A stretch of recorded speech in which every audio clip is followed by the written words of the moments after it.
Hello guys, आज की unboxing video में मैं क्लैंप मीटर की अनबॉक्सिंग करूंगा।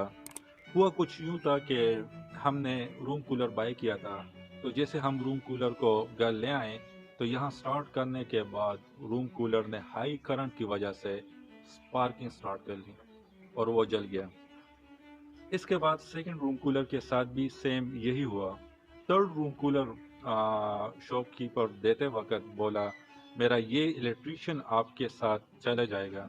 जैसे वो इलेक्ट्रीशियन आया तो उसके साथ यही क्लैंप मीटर था। जैसे उसने क्लैंप मीटर के दोनों नीडल्स को स्विच में इंसर्ट की तो डिस्प्ले पे 440 वोल्ट शो आ रहा था। तो ओवर वोल्टेज की वजह से हमें समझ नहीं आ रहा था कि आखिर मसला कहाँ पे हो रहा है। तो इसलिए मैंने क्लैंप मीटर मैंने इसलिए बाय किया क्योंकि इसके थ्रू आप अपने घर के वोल्टेज को भी मेजर कर सकते हो, अपने अपने घर के करंट्स को भी आप मेजर कर सकते हो, और even electronic devices like TV में जो डायोड्स होते हैं उसको भी आप चेक कर सकते हो कि कोई शॉर्ट सर्किट तो नहीं हुआ, क्योंकि इलेक्ट्रॉनिक डिवाइसेस में ज़्यादातर शॉर्ट सर्किट की वजह से फॉल्ट आता है। और मल्टीमीटर की जगह मैंने क्लैंप मीटर को क्यों चूज़ किया, इससे हम मेजरमेंट कैसे करते हैं, और अगर ये काम करना छोड़ दे तो फिर इसको फिक्स किस तरह करते हैं। तो आज की अनबॉक्सिंग वीडियो में मैं इन सारी इन्फॉर्मेशन को डिस्कस करूंगा। तो चलो अनबॉक्सिंग की तरफ बढ़ते हैं। Before going to proper unboxing, I want to declare that this video is divided into three parts. In the first part, I am doing unboxing. In the second part, I am doing testing of this clamp meter. In the third part, I am discussing that if it stopped working, then how you can fix it.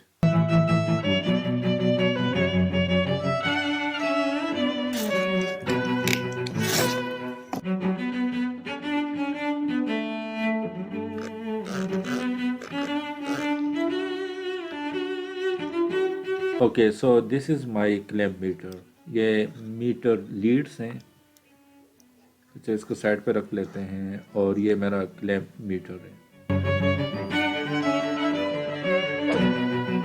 अच्छा, अगर मैं trigger को press करूंगा तो इस तरह कुछ open होगा और इसके अंदर फिर हम वायर रख के मेजरमेंट करते हैं। अच्छा, ये यूज़र गाइड है, इसमें सारी कंप्लीट डिटेल्स आपको गिवन है। ओके, सो ये रोटरी स्विच को अगर मैं रोटेट करूंगा तो इसके थ्रू मैं रेंज को एडजस्ट कर सकता हूँ।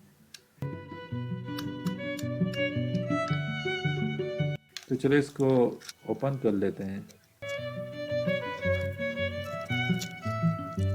ओके, सो ये दो वायर्स हैं, मीटर लीड्स के दो वायर्स हैं, एक ब्लैक है दूसरा रेड है। तो इसको आपने ब्लैक को ब्लैक में प्लग इन करना है और रेड को रेड वाले में प्लग इन करना है। सो इसको मैं रेड में प्लग इन कर लेता हूँ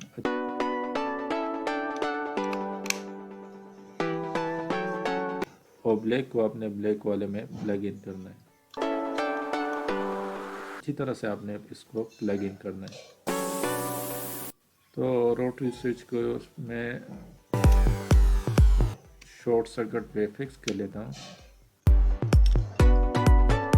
ओके, सो मैंने जब इसको शॉर्ट सर्किट कर दिया तो ये मुझे वॉइस दे रहा है, एक बीम सा दे रहा है जो कि रिप्रेजेंट कर रहे हैं कि आपका सर्किट शॉर्ट सर्किट है, और ये भी रिप्रेजेंट कर रहे हैं कि आपका मीटर सही है। अच्छा, ये होल्डिंग बटन है जिसको प्रेस करने के बाद आपके डिस्प्ले पे जो रिज़ल्ट होगा वो वेरी नहीं होगा, वो होल्ड हो जाएगा। अच्छा, ये डिस्प्ले ऐसे मीटर डिस्प्ले है, ये ऑफ।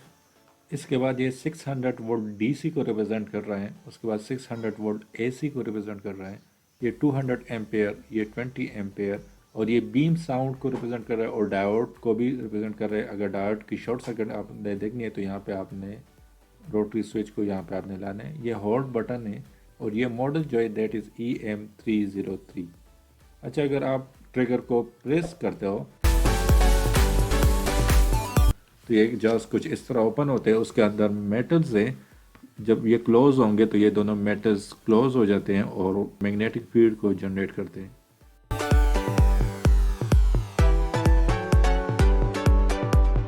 ओके, सो अब मेजरमेंट्स ले लेते हैं। तो सबसे पहले हम रोटरी स्विच के थ्रू हमने रेंज को फिक्स करना है। तो मैं एसी वोल्टेज को मेजर करना चाहता हूँ, तो मैंने 600 वोल्ट एसी पे अपना रोटरी स्विच ले आया हूँ। अपने रोटरी स्विच को फिक्स कर लिया है। सो अब मैंने मीटर लीड्स को इंसर्ट करना है प्लग्स में।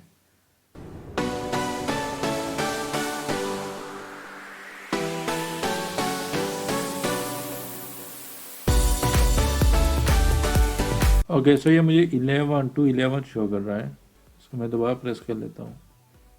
213 फ्लक्चुएट कर रहा है वोल्टेज। सो 212, 210, 209। अच्छा, अब जो मेरे घर को सप्लाई आ रही है, तो वोल्टेज और करंट को मेजर कर लेते हैं सर्किट ब्रेकर के दोनों साइड पे।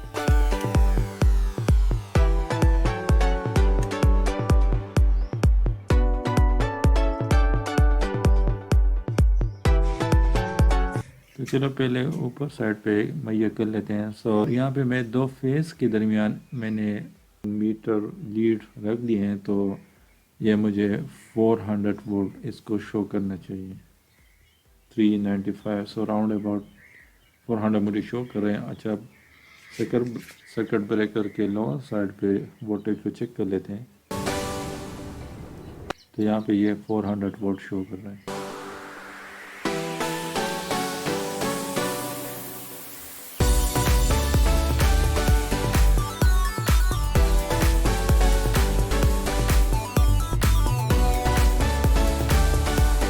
जब एक फेज और दूसरा नीडल मैंने अर्थ के साथ कनेक्ट कर लिए। So it should be that's equal to 220 volt, और ये मुझे 228, 230 वोल्ट ये मुझे शो कर रहा है। तीनों फेजेस मुझे 230 वोल्ट शो कर रहे हैं।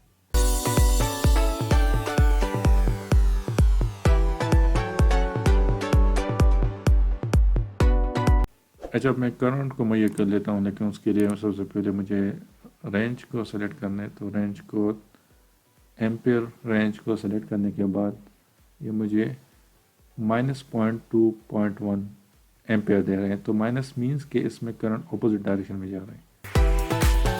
ये 0.3, 0.8, 0.9 मुझे शो कर रहा है। थर्ड फेज मुझे 0 करंट शो कर रहा है।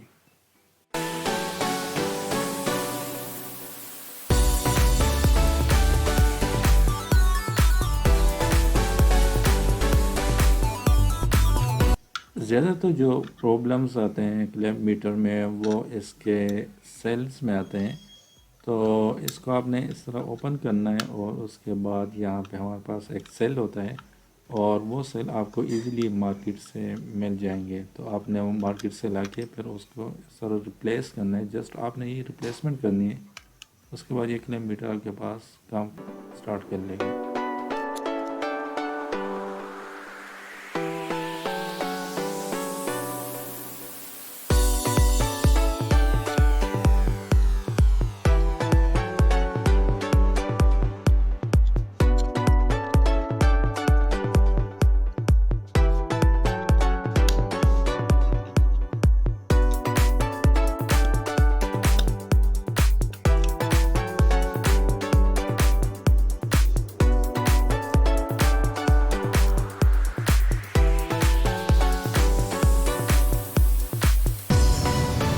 इस नए सेल को फिर आपने इस तरह सीक्वेंस के साथ इंसर्ट करना है।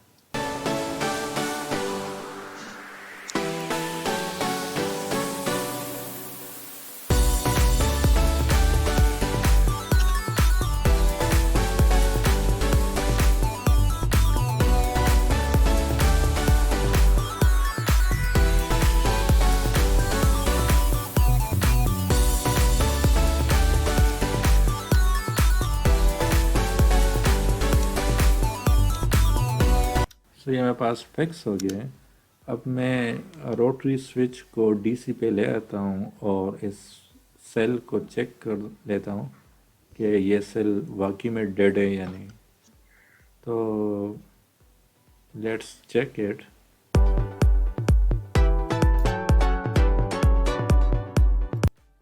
ओके, सो ये मुझे 0 वोल्ट शो कर रहे हैं।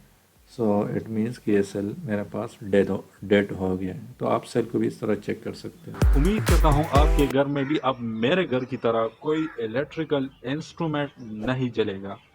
आप लोगों को ये वीडियो कैसी लगी, मुझे अपना फीडबैक कमेंट सेक्शन में ज़रूर दे दीजिएगा। मिलते हैं नेक्स्ट वीक एक न्यू अनबॉक्सिंग इंफॉर्मेटिव वीडियो के साथ। टेक केयर, अल्लाह हाफिज़।